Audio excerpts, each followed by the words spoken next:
Parce qu'au prochain forum, nous ne devrons pas venir ici sans avoir assuré, pour ceux qui ne connaissent pas la guerre, l'autosuffisance alimentaire de nos peuples.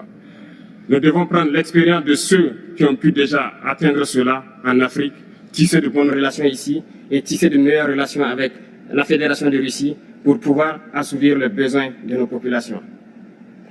Je ne serai pas peut-être long, le temps est imparti et très court. Nous sommes obligés de nous arrêter à un moment donné. Mais je voudrais terminer en disant que nous devons donc rendre hommage à nos peuples qui se battent. Gloire à nos peuples, dignité à nos peuples, victoire à nos peuples. La patrie ou la mort, nous vaincrons. Merci, camarades. C'est aussi le lieu pour moi, avant tout propos, de rendre grâce à Dieu. Dieu Tout-Puissant qui nous a permis de nous réunir ici ce matin en bonne santé pour parler de l'avenir et du bien-être donc de nos peuples. Je m'en vais m'excuser auprès des anciens que je pourrais vexer dans mes propos à venir.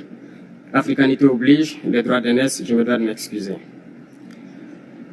Camarades, j'ai quelques questions donc de ma génération, mille et une questions qu'on se pose.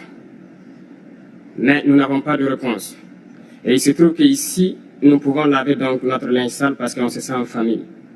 On se sent en famille en ce sens que la Russie est une famille aussi pour l'Afrique. C'est une famille parce que nous avons la même histoire. La Russie a consenti d'énormes sacrifices pour libérer le monde du nazisme pendant la Seconde Guerre mondiale. Les peuples africains, nos grands-pères, ont été déportés de force aussi pour aider l'Europe à se débarrasser du nazisme. Nous partageons la même histoire en ce sens que nous sommes les peuples oubliés du monde.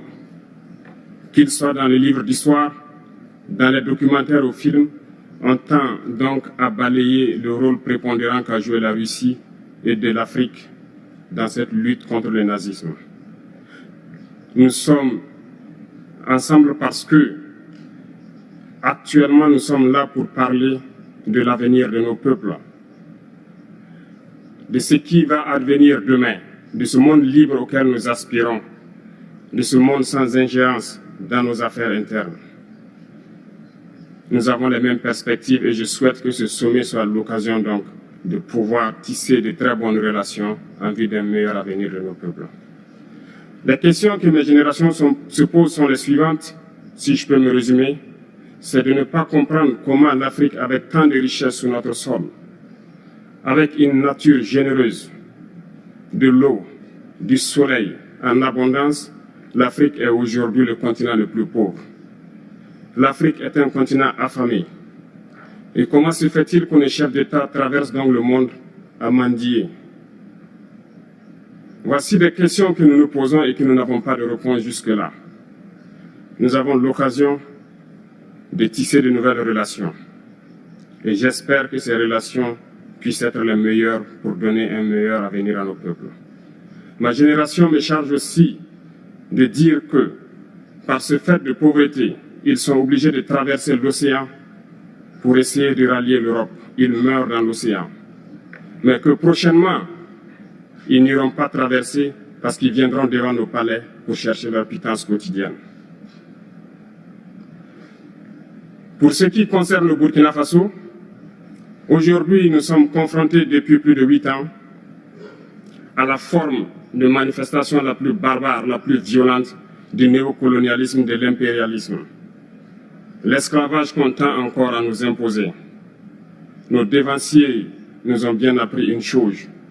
L'esclave qui n'est pas capable d'assumer sa révolte ne mérite pas que l'on s'apitoie sur son sort.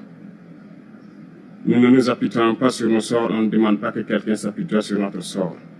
Le peuple burkinabé a décidé de lutter contre l'île terroriste en mesure de relancer son développement.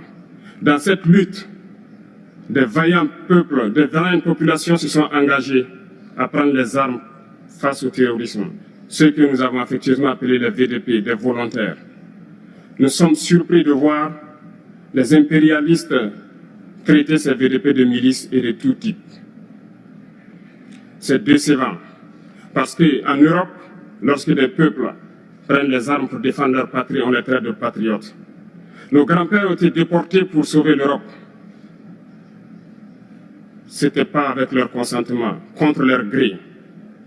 Et bien au retour, on se rappelle bien qu'à Tiaroy, lorsqu'ils ont voulu revendiquer leurs droits élémentaires, ils ont été massacrés. Cela ne fait rien donc.